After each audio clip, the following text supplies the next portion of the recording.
Everyone, welcome back to new video. আশা করবো তোমরা সবাই ভালো আছো। নতুন একটা ভিডিওতে তোমাদের সকলকে জানাই অনেক ভালোবাসা। তো তোমাদেরকে যে একটা কথা দিয়েছিলাম যে রেগুলার ব্লগ করবো, তাই আজকে সকাল সকাল ক্যামেরা নিয়ে চলে এসেছি ব্লগ করার জন্য। তো এই সবে মাত্র ঘুম থেকে উঠলাম, উঠে শুধুমাত্র জল ভরে এনেছি। এই যে এইদিকে জল ভরে এনেছি, এখনও অনেক কাজ পড়ে রয়েছে। আর এখন কাপড়টাও ভিজিয়েছি, সেটা তাড়াহুড়ো করে দিয়েছি, কারণ অলরেডি এখন কটা বাজে দেখবে। এখন অলরেডি বাজে দেখো 9টা বাজতে যায় অলরেডি। এত লেট করে ঘুম থেকে উঠেছি, সেই জন্য আর তাড়াহুড়ো করে কাপড় জামাগুলো কেচে নিয়েছি। আর জল যেহেতু 9টার মধ্যে চলে যায়, জানো তোমরা 9টার মধ্যে জল চলে যায়, সেই জন্য জলটা ভরে নিয়েছি। ঠিক আছে, ভিডিও করতে করতে সব কিছু ফেলে দিচ্ছি। এনে রাখলাম। আর মাম্মাম এখনও ঘুমাচ্ছে, ওই যে এখনো মাম্মাম ঘুমাচ্ছে। তোকে ঘুম থেকে তুলবো, তুলে এখনো অনেক ঘরের কাজ আছে। তো তোমরা ভিডিওটা দেখতে থাকো কন্টিনিউ। ভালো লাগলে চ্যানেলটিকে সাবস্ক্রাইব করে নিও। সকালের টিফিনে কি খাবো বুঝতে পারছিলাম না, এবং তোমাদের দাদাভাইকেও কি দেবো বুঝতে পারছিলাম না। তো তখন দেখলাম যে গতকালের বাসি রুটি, যেটা আমি খাইনি, রাত্রিবেলা না খেয়ে দিয়ে শুয়ে পড়েছিলাম, সেই রুটিটা পড়েছিল। তো বর বলল যে, মানে তোমাদের দাদাভাই বলল যে একটু চা করে দাও, চা দিয়ে আমি খেয়ে নিচ্ছি। সত্যি কথা বলতে আমার বরের না কোনো খাওয়ার জ্বালা নেই, তুমি ওকে যা রান্না করে দেবে ও তাই খেয়ে নেয়, মানে কোনো খাওয়ার কোনো নেই। নুন বেশি দিয়ে করে দিলে নুন বেশি খেয়ে ঘুমিয়ে পড়বে, বলবে না যে নুন বেশি হয়েছে। এরকম একটা মানুষ, আর অনেকটাই সাপোর্ট করে। তো খেয়ে দিয়ে দিকে ঘুমিয়ে পড়েছে। আর এদিকে দেখো আমি সমস্ত কিছু টেনে টেনে বার করেছি। এদিকে জামা কাপড় যেগুলো টাঙিয়ে রাখি না, তার মধ্যে ইঁদুরের বাচ্চা পেরেছে। মানে ভাবার বাইরে যে সব জায়গাগুলো, সেই সব জায়গায় যে সোয়েটার রাখা ছিল, সেই সোয়েটারের টুপির ভেতরে গিয়ে বাচ্চা পেরেছে। আওয়াজ হচ্ছে দেখে আমি অস্থির হচ্ছিলাম। তো চারিদিক না খুঁজে পেয়ে দেখি ওই টুপিটা ছিঁড়ে টুপিটার ভেতরে বাচ্চা পেরেছে। মানে সবার ভাবনার বাইরে। তার জন্যই সমস্ত কিছু গোছানো আবার চলছে। তো সমস্ত কিছু বার করে ইঁদুরের বাচ্চাগুলোকে ফেললাম, ফেলে ঠেলে এখানে কাজ বাজ চালু করলাম আবার। আর প্রচুর কাজ ছিল আজকে, আর আরও বাইরেও কাজ ছিল, টুকটাক মাল ছিল, মালের প্রেশার ছিল। তো তার জন্য অনেকটা চাপ ছিল। তাও তাড়াতাড়ি করে কাজগুলো করার চেষ্টা করছিলাম, কারণ ঘরের কাজগুলো না করলে না একটু সে কেমন অকওয়ার্ড লাগে। আর ঘর দোর পরিষ্কার থাকলে বাইরে থেকে দুটো মানুষ আসলেও তারাও দেখে বলবে যে হ্যাঁ, মেয়েটা পরিষ্কার পরিচ্ছন্ন থাকে এবং নিজের ঘরটাকেও রাখে। তো ঘরটা আমি সবসময় গুছিয়ে রাখারই চেষ্টা করি। আর আমার ঘর সবসময় গোছানোই থাকে, মাঝে মধ্যে একটু আধটু খারাপ থাকে, মানে অগোছালো থাকে। সবসময় তো আর মানুষের ভালো লাগে না। এই গুছিয়ে রাখছি আল্লাহ, এই দেখছি আবার ঘেটে হয়ে গেছে, এরকম একটা ব্যাপার। তো কি আর কিছু করার নেই, কিন্তু মেয়ে মানুষ হয়েছে যেহেতু সমস্ত সংসারের দায়ভার আমাদের কাঁধে যখন তুলে নিয়েছি, তখন এইসব তো করতেই হবে।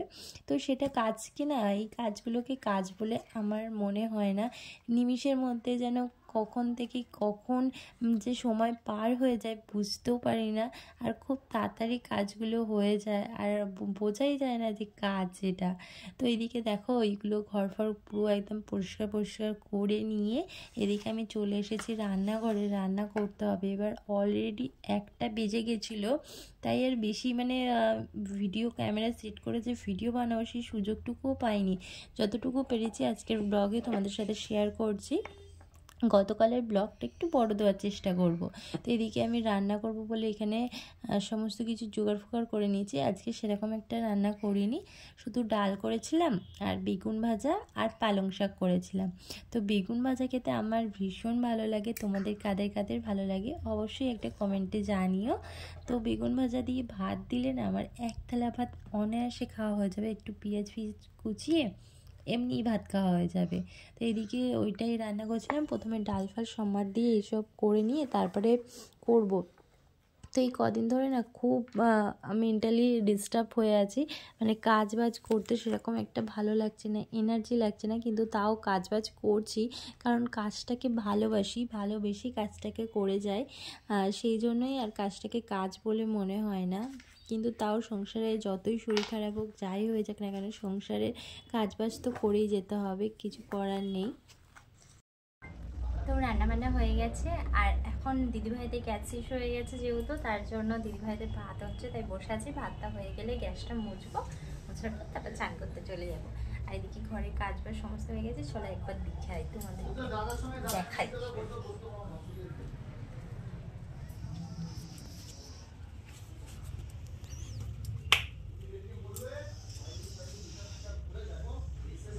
এদিকে দেখো ঘর পুরো পরিষ্কার হয়ে গেছে, আর পরিষ্কার পরিচ্ছন্ন করে বলেই রাখলাম যে তোমাদের করি সবসময়, তো তারই একটা নমুনা এটা। তো দেখো এই বেডশিটটা নতুন নিয়েছি, কেমন হয়েছে অবশ্যই তোমরা কমেন্টের মাধ্যমে জানিও।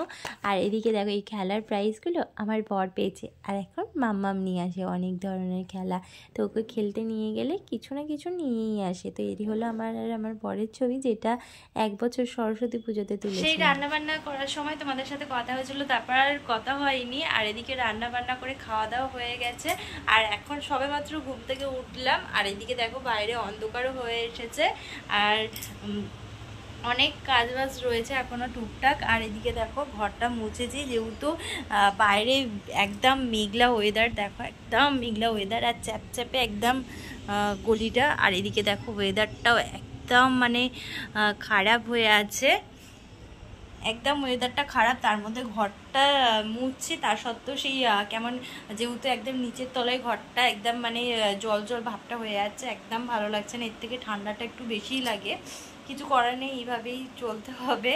তো এখন এই ভিডিওটা এই অবধি শেষ করলাম। যদি ভিডিওটা তোমাদের ভালো লাগে লাইক কমেন্ট এন্ড সাবস্ক্রাইব করে নোটিফিকেশানটা অন করে দিও, যাতে ভিডিও ছাড়লে তোমরা সবার প্রথমে দেখতে পাও।